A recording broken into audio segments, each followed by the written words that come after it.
Welcome to another episode of the Steal a Moment podcast with me, Michael LeBois.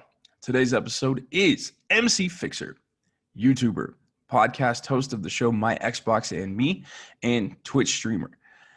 This cat is amazing. We had a wonderful conversation. We talk about the future of gaming. As we all know, the new consoles have been announced and set for release here in the next 2 months or so. We talk about some of the titles that he has been playing, as well as how he kind of got a boost from the Blackout Tuesday help from a great channel called Outside Xbox, in his relationship with Mike channel from that channel. We also talk about his career as a musician before he became a streamer and podcast host full-time, and also just some other fun stuff. Myself being an Arsenal fan, I found out that he's a Tottenham Hotspur fan. So we have a little fun with that at the end of the episode when you guys get there. Also, he and I just, have a good back and forth. It's probably one of my favorite episodes that I've recorded so far.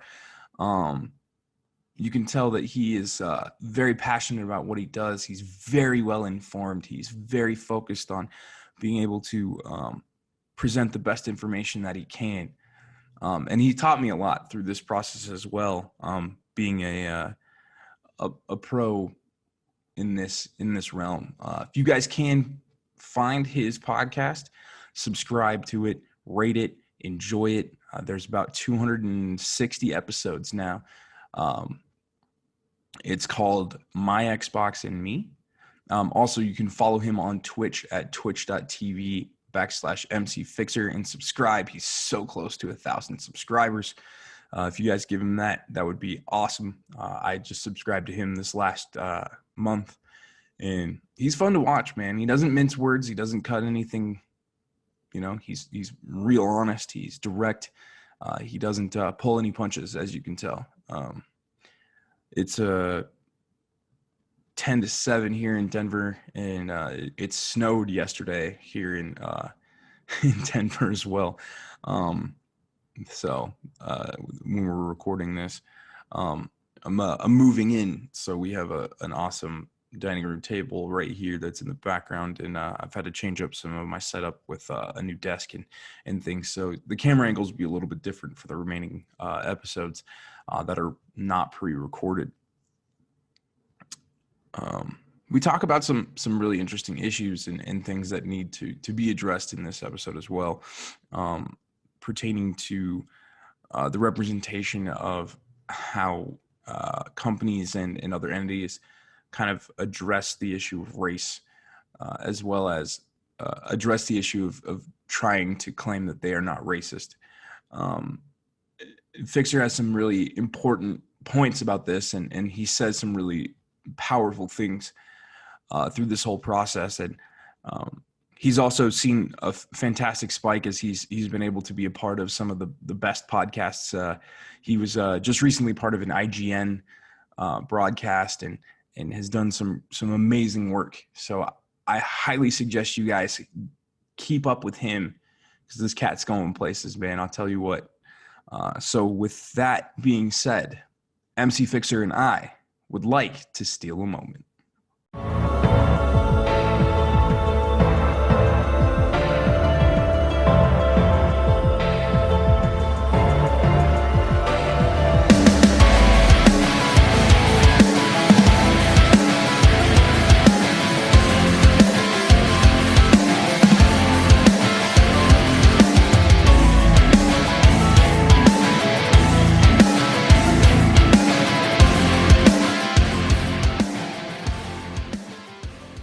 There we go. Hey. What's happening, dude? You all right? Yeah, man. How you been? Yeah, I'm not bad, man. Not bad, Same different day. Yeah, definitely. Popped into the stream a little bit earlier today. Saw you playing some Ghost of Tsushima. How you feeling about it? I don't really like it, honestly. It's hard, man. I come off of Last of Us and then started it. Got sent for review, and then just everything else came, and I was like, I'm not really feeling this. I'll get back to it. Then I started playing Final Fantasy VII. Love that. That's my game of the year. So I was like, you know what? I'm just going to go from there, and then, we'll see what happens. And then I played Ghost. I'm like, Yeah. Okay. I can respect that. I'm actually kind of digging it, but I think it's because I have a different perspective on it. I'm enjoying it. I know our mutual contact, the wonderful Super Killer Bunny. Yeah. Also, not a huge fan of Ghost either. Yeah. So I'm kind of. Yeah, but he's both. critical of everything. He hates everything. He literally hates everything. He comes in chat all the time. He's just like, "Oh, this sucks. I'm like, dude, are you happy about anything? Like, is there anything you like? Like, jeez. Oh man, yeah. It's kind of funny. Like he has some of those quirks. That's something about Killer Bunny that I've always kind of noticed is that he likes things and then he'll be like, but. And he's then super critical. He's super critical of everything. Where I'm very much, I can, as much as I'm not loving Ghost of Tsushima. Oh, your audio dropped. Hello. Oh, there you go. Yeah. Sorry, I don't know what's going on. 1 second, I'll turn my gain up. But yeah, it's one of those weird things where I'm like, I'm enjoying it for what it is. Yeah. Simple as that. But other people, some people love it, some people hate it. Yeah, definitely. I think that's how most games are right now. I know not everybody's a huge fan of like The Last of Us 2, and there's a lot of people who are hating on that. Yeah. And then with the introductions of what's coming out for the next generation as well, I'm really looking forward to the PS5 lineup from what I've seen so far. But as some of my audience will know, Fixer is the host of My Xbox and Me. And so I know that's your primary system, right? Xbox is where your home is. Yeah, I play most of all my third party games and obviously exclusives on Xbox. I play every PlayStation exclusive that's about though. Okay.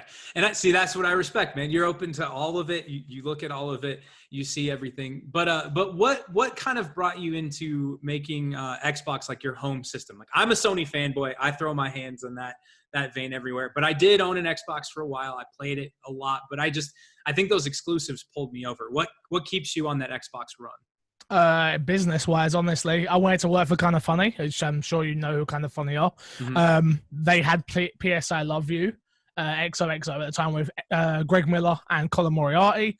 I saw a hole in their market, and my dreams always was to go and work for them. So I was like, all right, what do I do? I was like, they've got a PlayStation podcast, they've got an all-round podcast, but they have an Xbox podcast. So I started that 5 years ago with the intentions of like building a portfolio of work to be like, hey, one day, hopefully, not realizing how hard it is to go and work in America and things like that. But yeah, the idea was I'll fill a gap what's in the market. I was already playing on Xbox One anyway. Xbox was already my predominant console anyway. That's where I was playing most of my games. So for me, it was just very natural. But yeah, I was just like, okay, cool. Let's give this a go. Started My Xbox and Me, and yeah, we just haven't looked back ever since. That's the way it is, man. I just picked this up, started this myself a few months back, and decided it was time to finally pull myself out of a shelf. And there's a lot of interview podcasts out there. There's a lot of methods, but I have a different perspective being a person in both media and music. And an avid lover of video games. I'm hoping to actually have a designer for Insomniac come on once he's allowed out of his blackout period because of everything coming out for PS5. Yeah. But as a person who's got a finger in all of those different fields, I kind of wanted to bring a different feel to that. And I feel like you as a podcast host and as an influencer in ways kind of bring that different voice. What do you think it is in particular that makes you different from anybody else out there right now, in your opinion? I mean, there's not that many black voices. Number one, I'm mixed race, so half white, half black. I think with me is what you see is what you get. Honestly, I don't very much mix my words. I'm very honest. If I love something, you'll know about it. If I hate something, I know about it. I'm very like people. I'm like Marmite. If you're gonna love me or you're gonna hate me, simple as that. There's no middle ground with me, unfortunately. But that's just kind of who I am at the end of the day. So with me, it's just been a case of I think the reason I stand out a little bit more than other people is just because of my consistency.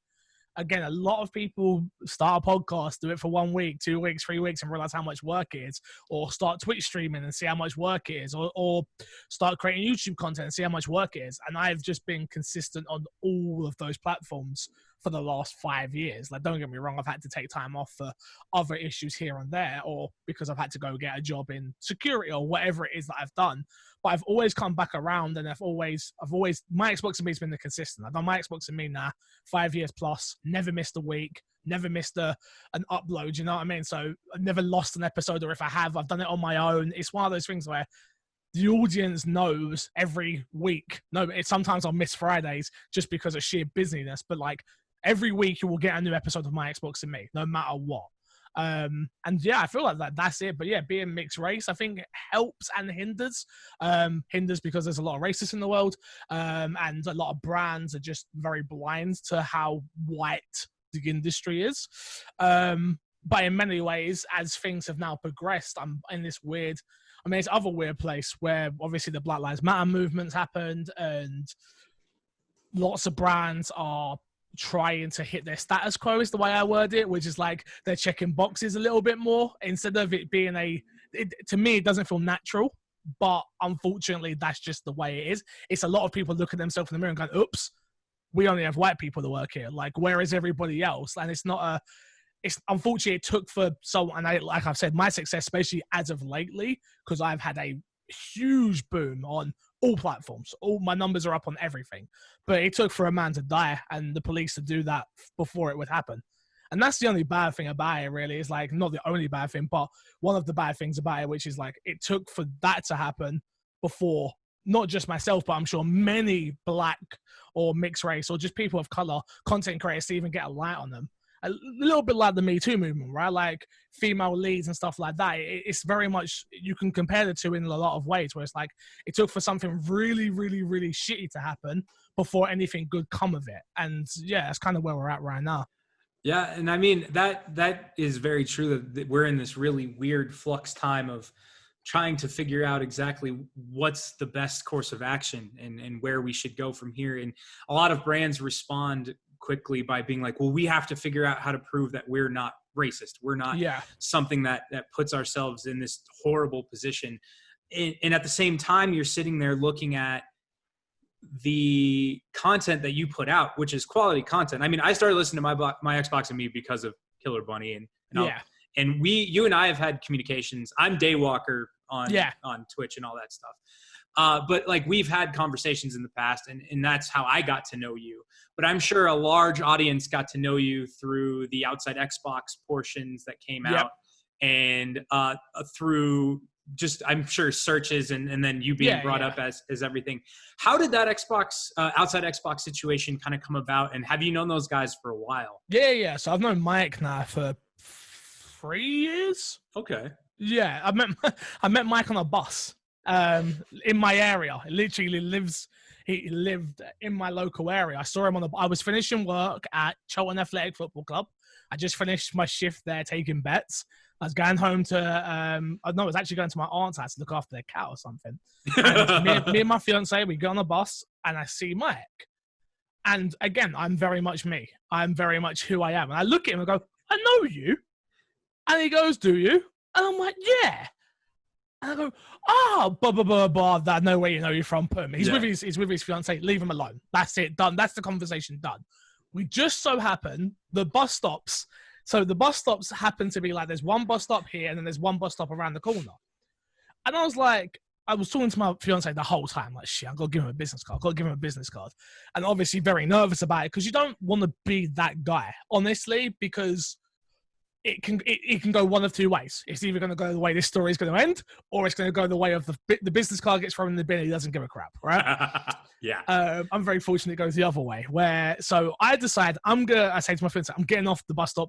I didn't know where he was getting off, but I'm like, I'm going to get off here because I need to go get some shopping anyway, which is the closest one to the shop. And he just so happens to get off, which also makes me nervous because I'm like, he's going to think I'm following him. So I'm lucky. So I'm like, okay, crap. He gets off the bus and he starts to walk away. And my heart's beating. I'm still like, okay, am I going to do this? I'm like, hey, Mike. And he's like, yeah. And I'm like, here's a business card.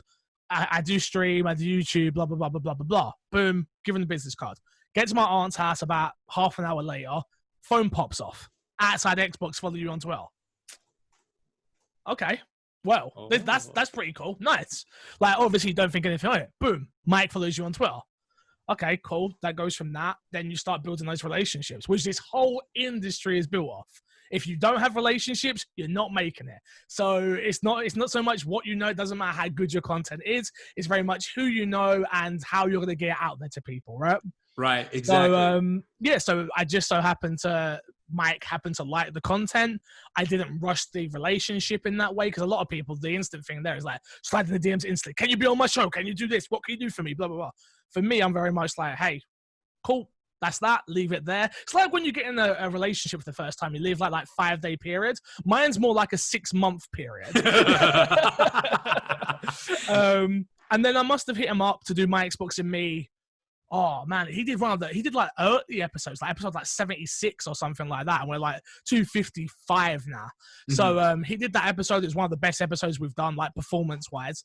It's done, and then I haven't hit him up since. Like we bump into each other at like EGX, which is like a big show over here. Say hello, keep it moving, sort of thing, and then obviously everything blew up. They were raising money for Black Lives Matter, and no, that's a lie. So what happened was, they were spotlighting black content creators on their Twitter. Right. And they posted one guy's video beforehand, and I'm sorry, I don't remember who it was because I was too excited about when I got posted. And then they posted one of my tip videos. I do like tip videos on my YouTube channel to help people how to grow their Twitch audience, yada, yada, yada. And they tweeted that out, and then my subscribers went from, I think I was sitting at like 3,000 stagnant. My channel was stagnant, like hadn't grown, 5 up, 5 down, 10 up, 10 down, like literally. And then after that, it was like, I went from like 3,000 to 3,700, like instantly. And then my Twitter followers, boom, boom, boom, boom, boom, boom, boom, Instagram, boom, boom, boom, boom, boom. And it was just like, that video went from, I think that video was on 500 views and went from 500 to 9K. Damn. In a matter of one tweet. So yeah, so people were like, well, we like this guy, we like their content. And then I got hit up from a gentleman named Dean saying, we want to get you on Eurogamer's stream to do raising money for Black Lives Matter. I was like, cool, I'm definitely in 100%. And then Mike reached out and actually said, actually, we don't like, actually, I want you to come on come on Outside Xbox with me and raise money on that channel instead. And I was like, even better. Like, that channel's got 2.5 million subscribers. Yeah, funny enough, I'm pretty sure I'd want to do that. So yeah, just one thing led to another. So the relationship, to a long story, sorry to get there. Dude, but, go for it. It was very much just a relationship that we had built that ended up coming around, and and I meant to have Mike on my Xbox and Me like any week now, but I'm so bad with scheduling things. And I'm so bad of like using my friends that I have around me now in the industry that I'm like, oh yeah, I'll see you when I see you. Like, we want to be on your shows. I'm like, oh yeah, I should probably utilize you with your millions of followers. Or I should probably like collaborate a little bit better than what I do. But yeah, I just don't think about it all the time. Yeah, dude, I totally understand. So that's very similar in the music industry. As a musician, you know, I've been able and very fortunate to tour the United States and Canada and do that exact same thing. I made connections with people. That's the reason this show even got started, was using those connections and finding ways to communicate to different people, using my resources to find people that I felt I like to talk to. Yeah. And then people who will have some form of range of influence. Yeah. Like one of the first people I thought of when I was building this thing was you, because I'd seen the growth of, So backtrack a little bit. I had talked to Colin to Killer Bunny about this stuff, and had talked to him about who I should have on the show and what I should do about it. And I didn't even think about it at first. And I was like, maybe I could get some streamers on, maybe I could get some people with some influence. And then all of this stuff in the world happened. And I mean, Colin's my roommate, but I'm living with my girlfriend now, hence the dope poster. Gaia. We're going to talk about Marvel's Avengers in a little bit, because I have some things to say about that as well. But one of the things that I thought of when I saw that outside Xbox things was like, oh, this is a perfect opportunity to talk to Fixer about how he's viewing the industry and how those things are, and how you got that relationship with them. And the same thing happened because I got fortunate enough to talk to, there's a song that was released here in Denver called I Can't Breathe Again. It's by a bunch of local rappers. Okay. Ameezy, Will Geis, Raymond, Che Rico. It's produced by a guy named Mike Coates. If you find it, it's on all the platforms. It's everywhere. Yeah. It's super sick. And everything was shot in Denver. Yeah. And they got picked up by Shady 45. Oh, damn. Yeah. So that thing went from yeah. like 200, 300, 400 listens to like Yeah. 3, 4, 5, 6,000, you Yeah. know, and they were flying right now on that. But that was the same idea. I was like, I saw that this was an opportunity for you to get some exposure from a great organization like Outside Xbox. I'm not gonna lie, I heard of Outside Extra first because I might have a crush on Ellen, but that's beside the point. And I love Luke's music. She's lovely, by the way. I've met her as well. I believe it, and I love Luke's music. And then Mike and Andy and why am I spacing on her name now? Douglas. Jane. Yeah. Why is it like the most basic name ever? I was gonna just let you hang it out there on this. Well, don't worry. I'm leaving that in. And if Jane, if you see that, I apologize. But I mean, being a Sony fanboy, I didn't think I would like the content on there, but the content on that channel is absolutely incredible. That's the thing I've never understood with my Xbox and me. Like I get it. Like, a lot of people are like, oh, but I care about PlayStation. I'm like, you realize we talk about third party the majority of the time, right? Like our opinions are mainly on third party and what we've been playing because Xbox doesn't have that at the moment, especially like there's no exclusives anyway. But it's like, so it's more a case of my Xbox and me. I try and explain it to people. It's like it's more.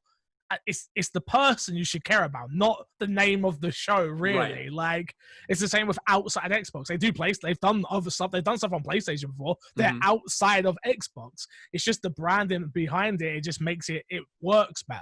But not everyone gets that. So yeah, definitely. But the content in general is great. I love the live streams. I love the commentary, the banter, the structure of the show of the week, show of the weekend. Both of those channels have good vibes to them, and I'm glad that you are associated with them because I think that that's a huge boost to somebody who I've followed on the Twitch side of things and now on the podcast side of things. So it's awesome to see you guys working together. So I did go back and dig a little bit into your YouTube past, and I noticed a couple of tracks. Yeah, music. Yeah, music. Are you still doing anything with music at all, or is that kind of gone by the wayside? I mean, I've probably got a 5-track EP written, but it's really hard. So obviously my history of music was I was a musician first of all, as a rapper, part of a rap group called AG Fly, and we were very similar. We was somebody's in our little area. So we used to do like Dance and Festival, which is like a big festival here. We did Bournemouth Festival. We did a bunch of little shows. We did our own showcase twice, where like I hosted the whole event, but that was all before I understood like that was a thing. Like it was just, I'm going to get all of the people that went to my college or sixth form, I'm going to sell them tickets, we're going to make money, and there you go, perfect. And we get to perform in front of everyone. Like, that's what we love to do. So yeah, but no, music for me is one of those things. It's very, I like to write, but I'm not a very good writer. So I've actually got a ghostwriter, honest and out there with that sort of thing. So I've like very much a bullet point writer where I'm like, this is what I want, this is what I want, this is what I want. And then like we sit down together, and it's a guy named Kaio K, was what we call him. And we come together, we write the songs, and then boom, there it is. Apart from, I say, even the joke songs we did were for kind of funny. Like me and Haley wrote those songs. Like they're very basic and very just being stupid. But yeah, man, I miss music, but the music industry ain't nice. Music industry ain't nice. Like not compared to, I'm not saying the gaming industry is nice, but the music industry certainly ain't nice. A lot of scumbags that I came involved with. It was very hard to make money out of music, but like you gotta think, when I was doing it back in, Jesus, so I would have been sixth form, so 2011 would have been when I was at my height. And I was like, we're trying to sell merchandise, but they didn't have Teesprings back then, or I didn't know Teesprings existed then. And there was that. I didn't know how to get songs on iTunes. Like, it was easy back in the day. Like, it weren't like, especially for me, like grew up in Southeast London, like didn't understand the business side of everything. Like, It's just me, and I've got my home studio with 4 of my friends that come around and rap, and my mum's making us pizza every week. Like, that's literally what it was. Like, it was an interesting time in my life. But yeah, I don't miss it. I don't not want to do it, but I don't want to do it. Like, it's just, I'm not that person anymore. And if I put out this 5-track EP, I feel like it's going to be a lot of people going, what? Who's this guy? Like, he talks about video games. Get back to that sort of thing. So it's kind of finding where you put it as well. Right. Yeah. And the music industry is a nightmare, man. Speaking from somebody who's getting set to release a new single in the next couple of weeks, and somebody who's been in this industry for 20 years, like, touring band, we spent more than we made. And I do not miss the days of on-hand merch. That is the worst. I'm pretty sure I still have some band t-shirts floating around somewhere in a storage unit in one of these somewhere. But yeah, no, you can't do it unless you're passionate about it and you're willing to make the risk and take the bumps that come with it. And, any industry is like that, but I think, if you know where your niche is and you know where your passion is, then you are exactly where you want to be. So, that was cool though. I did. I think I listened to a couple of the tracks from a couple of years ago. Probably Worth is like the only music video I ever put out, other than like one we did as a group. But that was literally, I recorded the song, and I had the song recorded for like years, and then it was like 12 o'clock one night, and I said to my fiance, "We just got a new camera." I was like, "Let's just go shoot a music video." Like, I've only got one verse for it and the hook and all that stuff anyway. I was like, and we'll just throw it up and see what people think to get the hype again for music. Because gaming at the time it weren't doing great for me. So I was like, oh, maybe I can drum up interesting music again. So I put it out, and it pretty much came out, and everyone was like, yeah, okay, whatever. And I was like, okay, cool. Back to gaming, because I know what I'm doing over there. All right. So speaking of gaming, I'm going to switch over to some of the comments I saw from an episode of My Xbox and Me about Marvel Avengers. Talking specifically about the Spider-Man character being a Sony exclusive. I personally had some ideas and some thoughts about that. I think I may have even commented on the YouTube video about it. Do you think that that's partly because of the Insomniac contract as well as the character design, or is it completely different? No, it's completely different. Okay. It's completely different. I don't think it's got anything to do with that, especially with their words and like the way they put it out in the press blog, which was like, oh, we need to make Spider-Man feel how Spider-Man should feel. It was like, we know how Spider-Man should feel. We just play a Spider-Man game. It was the best Spider-Man game ever. So, like, no, I don't think it's anything to do with that. I feel like it's more the stronghold Sony has over the character with the movie licenses and stuff like that. But this was a deal that didn't have to happen. I think, again, I don't know. I'm not in the boardrooms. I don't know the contracts. But from my understanding is Sony own the license to the movie rights. Mm-hmm. They don't own the license to the game rights because Marvel Ultimate Alliance 3 had Spider-Man in, and that was a Switch exclusive. So this was very much a deal done with Square Enix and, of course, with Marvel and with Sony and everyone going, yeah, this makes sense. But they haven't thought about it from a broader perspective. They have in terms of making money for Sony at the end of the day, and maybe even a little bit more money for Square. But from a gamer perspective, this was very much we don't care. It's all about the dollar, which, again, I understand it. And I said that on My Xbox and Me. Right. From a business perspective, this makes the most sense ever. Like, why wouldn't you do this? Every company in the world would have done this. If I could hold every character exclusive in the world, I bloody would for my company. Do you know what I mean? To make the money. Right. But Spider-Man's such a beloved character. He's probably the most iconic Marvel character ever. Fact. Period. So to have that character exclusive just feels wrong to me. And the more and more I thought about it, the more and more I'm like, I'm going to get on both anyway because I've got friends that want to play it on PlayStation. Mm-hmm. They've said no cross-play and no cross-progression and stuff like that. But the more and more I think about it, I'm like, will I even be playing Avengers in 2021? Like, realistically? Like, this is not a problem for right now. This is a problem for a year's time. But I don't know. We'll see, man. It's not nice from the Xbox perspective or even the PC perspective for that matter. But it's life. I understand it. I've been doing this long enough. I understand these deals.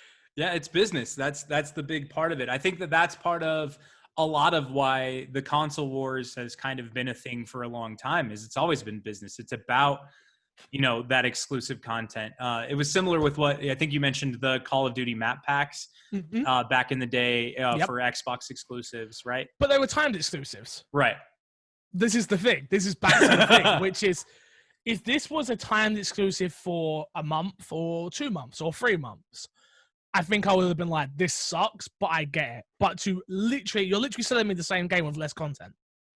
Yeah. So, and that's where my problem lies. You're selling me the same game at the same price with less content. Yes, I get it. That it's a year down the line and blah, blah, blah, blah, and it's not part of the base game, but you are. That's what you're doing at the end of the day to the PlayStation and Xbox market. So, right.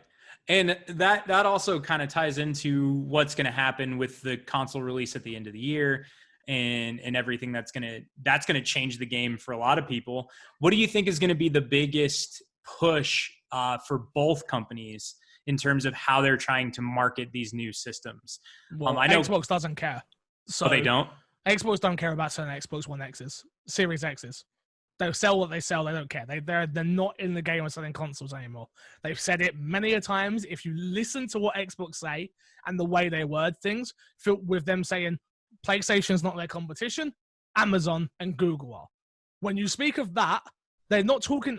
Selling the most consoles does nothing if you don't make the most money. And that's why I keep saying to people, the console war is something that happens between fans. Oh, okay. Not something that happens between businesses. No business is out there going, if we don't outsell this company, we're done. It's over. We're not going to make any money. No. Xbox just had one of their best earning years. Up 11% in game revenue, blah, blah, blah. Wow. Game Pass is absolutely killing it with 10 million users. They are trying to get in the phone market. Obviously, Apple's come through and kind of kicked them in the nuts there a little bit, but they're gonna own the Android market. They are gonna own it. They're gonna destroy Google when it comes to streaming because Stadia just hasn't worked out the way they wanted it to. Oh no, it's been awful. They're looking to, if they can get into the home of every person in the 100 million phones, 200, whatever the numbers are. I don't know the exact numbers, so you can't quote me. But Xbox don't care about selling Series X's. That's why they put their games on PC. Xbox have no exclusives, period. Like, if you want to buy their games, buy them on PC, buy them on Xbox, play them on your mobile phone. You can't say that company then cares about selling consoles. That's true. That's not. It's two different businesses, and that's why I keep trying to say it to people, and people will love to. I sit here in my PlayStation T-shirt as well, the way I'm talking about Xbox, but with my Xbox light in the background. But that's what I mean. I've done this for so long. I understand the history of it, and I listen to the way things go down. It's like PlayStation very much are. We care about generations. And we need to start a new generation so we can give you the best graphical fidelity and we can sell units. That's what their bottom line is about. Sony do not make as much money as Microsoft. Right. And that's what you should be comparing. Sony and Microsoft, not PlayStation and Xbox. Right. Because you're thinking about it too. You're thinking about it, not you, but just people in general. Right. They think about it too, like, you don't think about McDonald's and then think about every other company they own, right? You think about McDonald's or whoever it is. Like, Microsoft are one of the top 3 richest companies in the world. Their shares mixed up there with Apple and Google and everybody. Like, do you know what I mean? Like, right. You don't hear about Sony like that. Sony sell TV sometimes. Their best-selling thing Sony have is the PlayStation. Right. It's not the same argument, you know? Right. In terms of electronics, now they have a ton of other media. I think Sony also owns portions of CBS Viacom, and they have a ton of media but still nothing compared to Microsoft. Right. that's the point though, isn't it? It's that when it comes to, if you're talking like I say, when we're talking about games, PlayStation have the best games out there. Period. Bar none. But they have the best third-person action story-driven games. This is why I always say about Xbox. Who's got the best racing game? Xbox. Forza is better than GT. And you get one every other year. Yep. And you get an arcade version and a sim version. Both those games, amazing. Who's got the best multiplayer when it comes to exclusives, right? PlayStation have no good multiplayer exclusive games. I don't even play Halo, and I know how good multiplayer is for Halo. Okay, cool. There you got that. Then you look at everything that's just been shown, Avowed and Fable, PlayStation, I get it from like a graphics and from a storytelling perspective. PlayStation wiped the floor with Xbox. But if you want a bunch of different experiences, Xbox is actually the place to go currently. But if you want a third-person, story-driven action-adventure game, you're going with PlayStation all day long, right? Right, and that's kind of what they were built on long-term, though, if you think about it, with the JRPG 100%. revolution and then the progressions of games like God of War and the Uncharted series. It's exactly right. And that's the kind of game I play outside of the sports genre. I'm a big fan of those third-person, story-driven games. So that's exactly it. They're easy to digest, right? You're not going to see PlayStation come out with a game like Grounded, which is a survival game that Xbox are currently trying to build up, and it just did 2 million on Steam. But you don't hear about that conversation. That's my point. You don't hear about that conversation because you hear that, the Xbox didn't sell 50, 100 million units, but they just sold 2 million units. I don't know if it's exactly 2 million, but around 2 million units of Grounded, a game that you've probably never even bloody heard of properly, person listening to. You know what I mean? A game that's going to preview. They just made a load of money. Right. But people don't think of it like that. They just think of who sold the most units. It's like, who cares? That's a brilliant point. You know what? I never thought of that. Who sells the most units on a console that you lose money on? Think about that. Think about that real quick. You lose money on consoles. Mm-hmm. Every console generation, when a console comes out, you lose money on the front end because you make it back on the back end when you sell games. Right. So who's losing the most money? There's your question. Yeah. Because they produce more, but they obviously make more on the back end when they put out the slims and they make it back. Don't get me wrong. I understand. I'm not stupid. But I'm just saying, Xbox don't want to be in the console market. No. Xbox don't want to sell console. They want to sell you software. And that's what they're priming themselves for the next 10 to 15 to 20 years. They've got Game Pass. Most of those people are going to be coming out of that £1 trial and being like, man, this service is actually pretty cool. I might keep this. That's £15 a month if it's ultimate. That's £10 a month if it's not. Okay, cool. We keep that going. Perfect. Then you're going to pick up a couple of games here and there third party if you own an Xbox. Okay, you don't. No problem. Keep playing it on Steam. We don't care. We're still going to get your money on Steam because we've got Grounded on there. We've got Halo on there. We've got Flight Simulation coming out on there.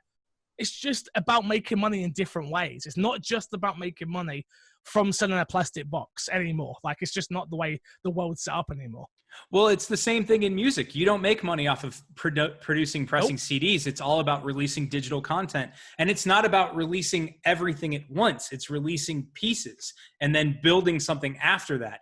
The gaming industry sounds like it's going in that same direction, where they're looking at building content that can be stored in a digital manner. So Steam is like the perfect place. And with Microsoft taking out the console option essentially from this point forward, that's proof that they're focused on what the future is. I'm not sitting there saying they don't want to sell consoles, period. Like, I'm pretty sure they would want to sell not even pretty sure. They would want to sell 100 million units like PlayStation, of course. But they're setting up their business to be better and beyond that now. I feel like, anyway. I feel like that's where they're trying to go with it. And we'll see if it pays off. I don't think it will, personally, because the market, I don't know if the market's still ready for that. Maybe I'm wrong, because we see 10 million. They've got 10 million Game Pass users. 10 million who pay for Game Pass. Like, don't get me wrong, I'll say a lot of trials and stuff like that. But Netflix used to sell you DVDs.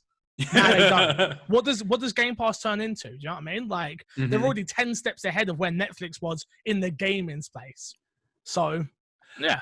Well, what do you think about Sony's concept of releasing the disc drive version and then just the digital box, essentially a storage, a giant? Both console generations are going to do it. So Xbox have got the Lockhart they're going to show in August. Okay. So they're both going to have a cheaper box out there. One's the beefy one with a disc drive, and one's the all digital version, which is where most people. Yeah, you bumped the mic again, by the way. Yeah, so you're cut, like your audio's cut. Jesus. There you go. It's wire. I think it's the wire. Yeah. New wire. But yeah, it's that weird thing where I'm like, what is going on in this world? We'll see. We'll see what happens with both these generations, really. Yeah, I'm definitely curious to see how much they change and where they go from here. Another big announcement for me on the gaming side that I'm looking forward to is Gotham Knights. I think it's being announced on the 22nd. WB Montreal is doing a full announcement about a new Batman game. Buddy of mine posted about it yesterday. It's from the Rocksteady page in WB Montreal. I thought the Gotham Arkham series was done, but this looks like there's a new storyline potentially with Red Hood and Batman. And then there's also rumors of a Suicide Squad game. Well, that's confirmed. That's confirmed? Okay, I didn't know that was confirmed. That's confirmed. Yeah, that got confirmed on Rocksteady's Twitter. They confirmed it for coming the 22nd. Okay. So that's incredible. But yeah, I saw something about that. Have you heard anything about this? The new Batman title? No, I haven't. You've literally just blown my world. So the problem is with me, I miss a lot of the news because I'm streaming usually. So unless my chat posts it in my chat, right. I just miss it until the next day. But yeah, I'm a new Batman fan. Like I only played the games very recent, like a couple of years ago. I missed them early on, so I never played them all on PC. And I'm very much Origins is the best Batman game. Don't at me. Like I know people love to fire at me on this one, but I'm just telling you, Origins is the best Batman game. No, there's no problem. All right. Origins is actually great. That's the one that's not technically part of the trilogy, right? That's not part of the trilogy. That's the 8 Assassins one, right? Yeah. With Black Mask. Yeah, that game was awesome. Best one. I actually was in a creative writing class when that game came out in college, and I did a full dossier breakdown of all 8 assassins in that storyline, all 8 villains. And my teacher actually told me straight up, she goes, I don't normally allow fan fiction in this classroom, but you put way too much work into this. Oh, okay. So like they were like full files, like with pictures, like offset and images and like real name, alias. You went in. Skill set. Oh, I went all in because I loved that game. That game was awesome. I'm kind of curious. I played it the other way, right? So I played Origins first, and then played them in order. So played Origins, and I played Asylum, and then I played City. Then I played Night. And obviously Night sucks. Fuck the Batmobile. Oh, I don't know if I can swear. You might have to beep it. Oh, no, you're good. You can swear on this. We're good. Yeah, F the Batmobile. Hate it. Like, nope. And the story was cool, but yeah, Origins was always my favorite. But I'm looking forward to a new one. Like, why the hell not? And it's a perfect time for it. You're looking for new content. Yep. There's potentially a new Batman movie on the horizon once it's ready to go. Robert Pattinson. Yep. Yeah, I'm actually okay with that casting. I feel like he's not a bad actor. People give him a lot of shit for the Twilight movies, but the Twilight movies... the Twilight movie, so that's fine with me. Oh, wow. That's a... Yeah, didn't see that one coming, did you? No, I did not at all. MCFixer's into rom-coms, did you? Didn't expect that, did you? Nah. You see this tough exterior, you think I'm not into that sort of thing? I'm a sap at heart. Okay. I'm just very business-minded. I'm very sappy. I cry a lot, bro. Hey, man, you gotta. Sometimes it comes down. We were just talking about this on Twitch the other day because the new books just came out, the new Twilight books. I'm just about to, and I'm like, my fiance's just bought them. And I'm like, I might get you to read me that, like an order book. Okay. Maybe. Yeah, no, my girlfriend's a big into the whole rom-com thing. I've actually been catching up. I'm 33. I don't know how old you are. 28. So I missed a bunch of rom-coms from when I was a lot younger, and she's into them. So I've gotten into seeing some of the older movies that Have you I've seen missed. Forgetting Sarah Marshall? Oh, dude, that's one of my all-time favorites. Okay, cool. That's one of my top films ever. Okay. I'm not memeing you right now. Like I can sit there and quote that film so much. Like it's so funny to me. Yeah, I make references to that movie on a regular basis, so you're safe. My personal favorite is another Jason Segel one, which is I Love You, Man. Yeah, so brilliant film. Quality film. Man, that's awesome. Okay, I'm cool with that. That's great. Didn't expect to get that nugget, did you? No, that one's going far. That's probably going to be I'm probably going to cut that, and that's going to be one of the clips. We'll lead that one, yeah? Lead on that. I understand. So this one thing. Oh, that's what it was. So I am a diehard EPL fan. You being from you're in London, right? Yes. Yeah. So as an American who loves English Premier League soccer, can you guess who my favorite team is? Yeah, probably Arsenal. That's correct. but unfortunately, I'm a Tottenham fan. Oh, okay. Respect, brother. Respect. So anything you say is none and void because I'm actually from Woolwich, where Arsenal originated from. Right. And then they invaded Tottenham. So I'm not actually from Tottenham. So I should support Arsenal, but I don't. I support Tottenham. And there's a story to that. So I used to be a Leeds United fan. Okay. So my dad's a Leeds United fan, and I used to be followed my dad. Obviously, it's like dad supports them. That's who I support. Let's go. My brother, Liverpool fan, who now supports West Ham. I think. Don't ask. Don't ask. It was a girl that he got with, and then I think she like made him. Don't ask. Don't ask. Okay, but he picked a bad time to not be a Liverpool fan. I'm just saying. He's an idiot. He used to love Michael Owen. He used to love Michael Owen. Yeah. So used to be a Leeds fan. And then my uncle was like, hey, I want to take you to Tottenham to go see a live game. Because I had never been to a Leeds game because Leeds is miles away from us. Mm-hmm. And I was like, all right, cool, why not? But I got there. He bought me a membership card. He bought me a Robbie Keane Tottenham shirt, if you know who Robbie Keane is. Oh, yeah. And the team won. I think we won like 4-1 against Southampton. And I was like, yeah, well, I guess I'm a Tottenham fan now. Like, how can I not be? So ever since I've been a Tottenham fan. But of course you're an Arsenal fan. I don't know why, but most Americans for some reason support Arsenal. I don't know why. So majority of my friends are actually Man U fans. Yeah, but they're stupid as well. Yeah.